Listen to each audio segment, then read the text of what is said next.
Welcome back to the Mid-Year YouTube channel. In today's episode, we're comparing 63 to 67 Corvette doors. They all fit the same in the opening, but there are differences on the outside of the skin as well as the structure. So we're going to break all those differences down and help you identify what you have and what you need for your car. I have some 63 to 66 doors lined up here. I'll show you a 67 one in a minute in the other building. But here we have an early 63 door, an early 64 door, a later 64 door, and then a 65 to 66 door. And these are all obviously coupes. And then we have a convertible door laying down here. So let's start with the outside. What are the differences between them? So the easiest way to identify a 63 door is, first of all, it has the bumps for the door handle, where the later doors are flat. There's no provisions at all. It goes around both the front and the back of the door handle, as well as around the lock cylinder. The other way to notice from the outside is that if this metal part of the frame is exposed. 63 was the only coupe that had a piece of stainless steel trim that went over this, and I think they did that to try to simulate the convertible, to make it look very similar from the outside, where 64 to 67 has a piece of fiberglass here. And they constructed the skins differently. This is a one-piece skin from the top to the bottom, where the 63, this top piece, comes through here and it seams right here. You're not going to be able to see it, but I can feel a little bit of a seam in here, and I replaced the skin on a 63 door in this fashion on that wide tribute split that we did. And then this bottom part here is a separate skin. So from the outside, those are some of the quick differences. Now, the reason I know this is an early 63 door is 63s had two different style mirrors. This is the wider provision. You can see the rivets are on the outside, the holes are in the middle. They are 2 inches apart. And then if we look at this 66 door, you can see these are closer. They're 1.75 inches, and the rivets are in the middle of the nut plate instead of out here. So a 63 door would have been made in that variation that had this pattern. My red car has that, and I've worked on several others. So those are the differences from the outside. Now, from 64 to 67, they're the same on the outside except for the fiberglass color. That will change, and we'll get into that a little more later. Now let's spin all these around and talk about the inside differences. Now that we have our doors flipped around, we can talk about the differences on the inside. And the categories we have are 63 to 64, and then 65, 66, and 67. That's how the insides are differentiated. And between 63 to 66, the differences you're gonna see are how the door panel mounts. So on the inside of here, there will be some solid head rivets, aluminum rivets with some holes by them, because the door panel screwed into the door. There are Phillips screws that you can see from the inside of the car that go the whole way around the door. And if we go over to our 66 door, you can see down here there's a little bump in the bottom of the structure. I don't know how well you can see that. You can see it probably a little better up here. There's a little recess. That's because those door panels had clips that went underneath the door, and then they screwed underneath. Where this door is flat on the bottom. There's no bump out there. So that's an easy way to tell from the inside what they look like. And then if we go over to our cutaway door, you can see that these are the nut plates that the 63 and 64 have to grab that screw. So now we're at my house and I have a 63 4 convertible door, a 65 and 6, technically a 66 convertible door, and here's the 67. This is the only one I didn't have to demonstrate before. So you can see this is where the lock location is on a 64 or 63 to 66. In 67, they moved it over to here. You can see this provision here. It's very different than here. There's not the bump out here. So now if you have a 66 and you have a 67 door, could you cut this off and make it the same? Yeah. Could you just put a door panel on it and pretend that's not there? You could use it on a 65 to 66. Also, yes. We're talking identifying parts, what's 100% correct, that kind of stuff. So you can see between all of them together, you can see the structure differences I talked about in 63 and 4. You have the screw holes here on the outside for the door panel, and then 65 to 67 has the bump out here. I didn't mention that the inner structure has the armrest here, where this one does not, because the armrest was down low on those doors, armrest slash door pull.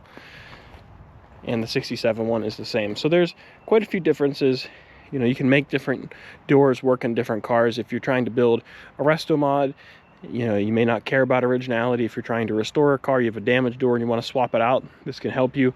At the end of the day, if you're building a numbers car, you're going to want 67 doors on a 67, and you're going to want 63 coupe doors on a 63.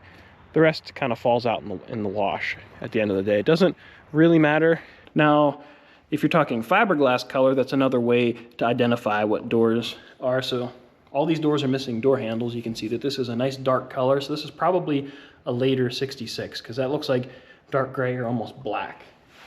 Up here, the 64 door, you can see that this is a very light gray in comparison, which is the same as this door.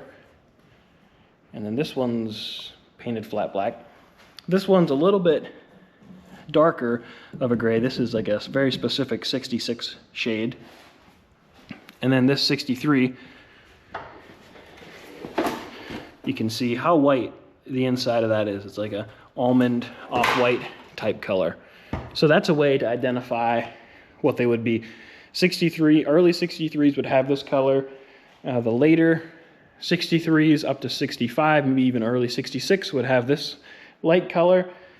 66, somewhere in the middle, would probably have the darker, and then they started switching to the really dark gray / black shade. So that's a way to tell all of these. Now, in terms of options, what you have on doors, you have the manual windows, which has the regulator down here, and then you have power windows, which this one is designated with a P that someone put probably in like a chalk pencil, and there is a hole drilled in here for the wire and the conduit to come through, as well as the 2 screws that held the conduits in place. Now, in terms of rivets, I talked about this in a previous video. If you look at all of these doors, they probably are a little bit different. You can see that we have some flathead rivets up here. These are just some dished rivets. It's hard to tell whether some of these were ever replaced. There's some pop rivets.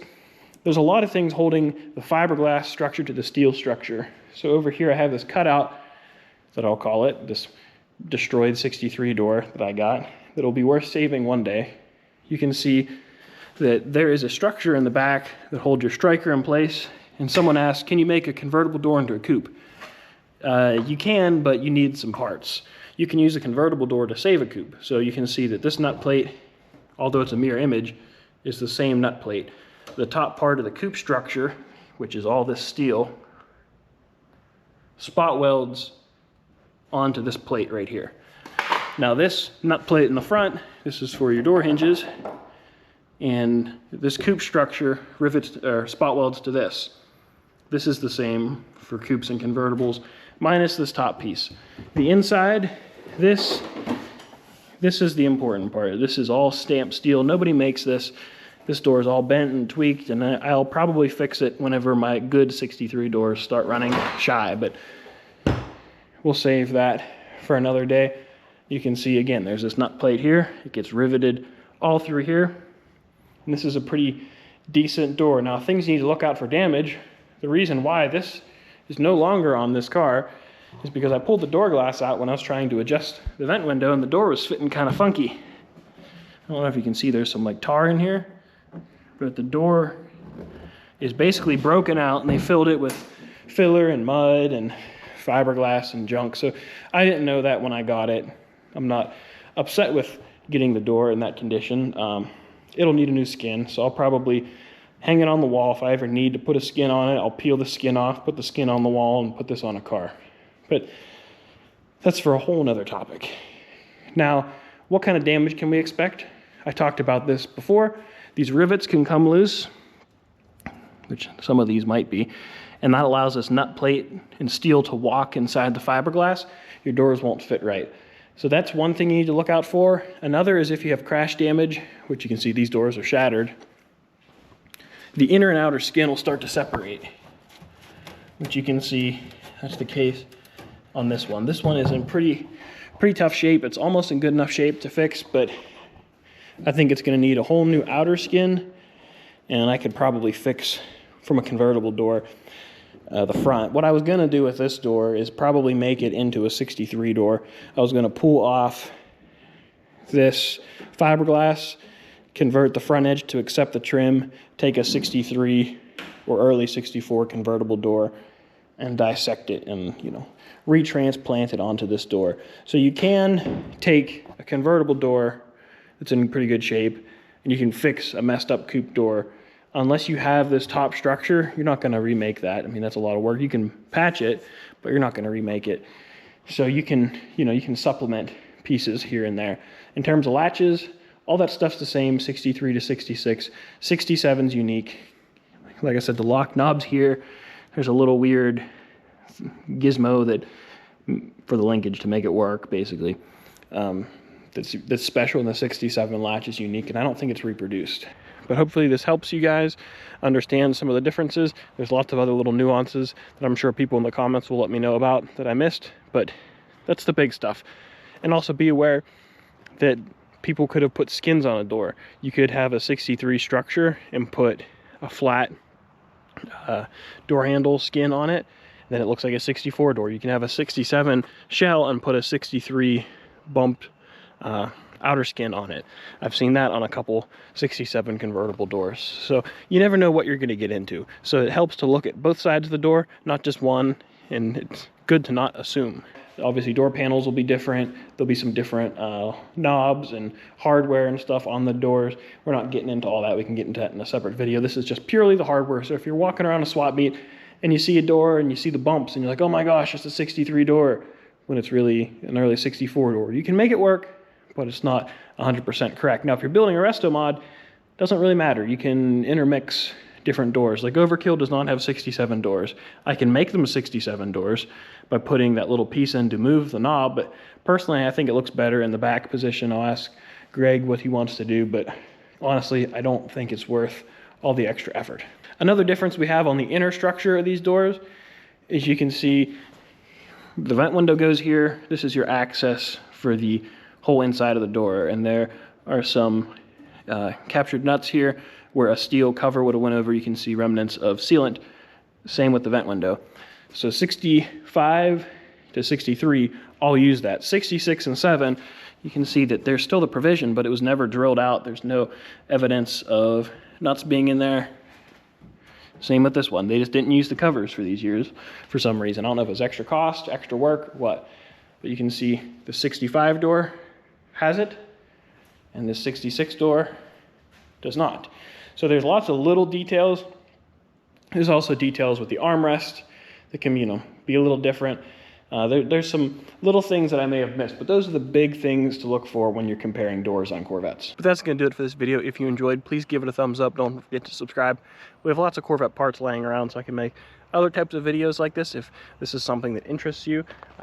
I had all these doors laying around. I was thinking about an idea for a video, and here we are. I watched C10 Truck Nerd, I think is what his channel is. I was watching his shop build series, and he did a video comparing C10 doors, so I thought it'd be a good idea to do a video on Corvette doors because there's lots of little differences. So we've got a lot of work to do. I've got to put some doors on some cars, get those things put together, and we have another project coming into the shop very soon after I finish the 65 Roadster up. So there's going to be a lot of stuff happening on the channel. I got a lot of work to do, and I'll catch you guys later.